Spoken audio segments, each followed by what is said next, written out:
يستحق التبديل ولا لا يا جدعان؟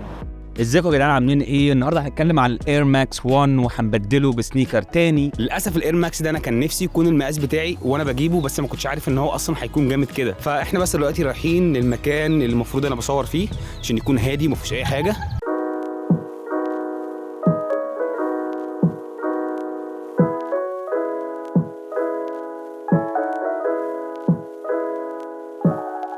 هو الاير ماكس 1 تعاون مع باتا. اول حاجه هنبدا بيها البوكس، لان البوكس جامد قوي. ونص الصندوق باللون الفضي مكتوب each one teach one، ودي جمله مشهوره جدا كانوا بيستخدموها الافارقه الامريكيين زمان عشان كانش ليهم تعليم، واللي هي معناها اللي اتعلم يعلم التاني. باتا هو ستور هولندي، وده مش اول تعاون يحصل ما بينه وما بين نايكي. عملوا منه كذا اصدار وكذا الوان، معظمهم كانوا حلوين جدا. اول ويف نزل من باتا هو البرتقاني، بعد كده الازرق، بعد كده اللون العنابي، بعد كده نزلوا اللون البني، بعد كده الابيض اللي معانا النهارده، بعد كده الاسود. وانا شايف ان الابيض ده ممكن يكون من احسن واحد فيهم. تفتح الصندوق على طول هتلاقي الورقه اللي بتغطي الشوز جامده جدا، موجود فيها education وباتا شكل حلو جدا.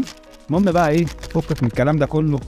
انا شايف ان باتا الصراحه عملوا شغل رهيب، وعملوا حاجه ان انت مش محتاج انك تلعب كتير في السنيكر عشان يبقى شكله حلو. لو خدت بالك ان الاير ماكس ما فيهوش الويفز ديت، او بيسموها ويفز اللي هي زي موجه. باتا عملوا ايه؟ قال لك تعال نعمل اير ماكس ويف ونكمل بقى ايه الويفز دي كلها.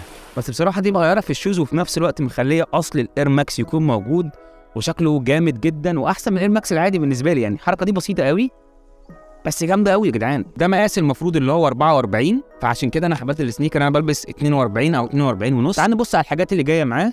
جاي معاه الباتا تاج، ومكتوب نفس اللي مكتوب في البوكس اللي هو each one teach one. جاي معاه دي وبيقول لك ان موجود فيه كراكت ليذر، فده طبيعي جدا ان هو ممكن يتقشر مع الوقت، وهو اصلا شكله بيبقى كده. اكتر حاجه عجباني في السنيكر ده يا جدعان الدرجات الرصاصي والدرجات الابيض اللي موجوده فيه. هو فيه 3 الوان ابيض في نفس الوقت، بس علشان اختلاف الجلد اللي مستخدمه واختلاف الماتيريال بتاعتهم فغيرت اللون.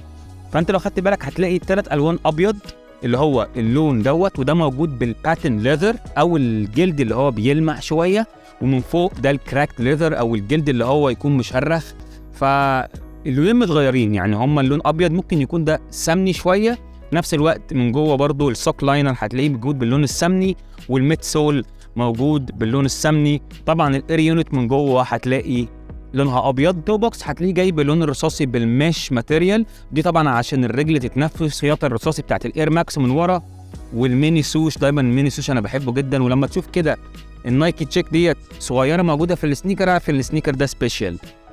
هو جاي برباطين معاه، جاي بالرباط اللي مربوط فيه اللون الابيض، والرباط طبعا السمني اللي جاي معاه اللي هو هيعمل ماتش مع اللي جوه هنا، وفي نفس الوقت هيعمل ماتش برضه مع الميد سول بتاع السنيكر دوت. ده الاوت سول بتاعه جاي بالابيض والرصاصي. التانج في النص هتلاقيه موجود فيه باتا بالسيلفر، والاير ماكس تانج برضه هتلاقيه جاي بالباتنت ليذر او اللي هو الجلد اللي بيلمع، نفس اللي موجود في المات جارد كلها. ده الانسول او فرش السنيكر اللي جاي معاه، هتلاقيه موجود فيه باتا باللون الرصاصي تقريبا. ومن ورا حلوه دي موجود الميني سوشي اللي هنا دوت. دلوقتي احنا خلصنا الريفيو على الاير ماكس باتا. انا من رايي الشخصي ان شايف ان هو سنيكر جامد جدا واديله 9 من 10. دلوقتي انا طالع ابدل السنيكر من على البوابه بره.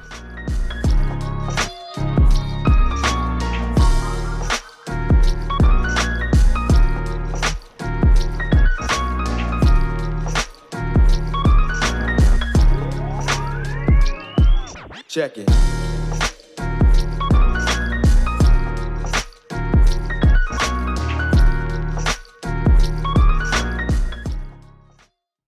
الفردة التانية على فكرة مختلفة عن دي، فانت اعمل سبسكرايب وتنساش ترن الجرس عشان تشوف الفيديو ده لما ينزل. الفيديو ده هينزل قريب جدا. اشوفكم يا جدعان. ده فودو.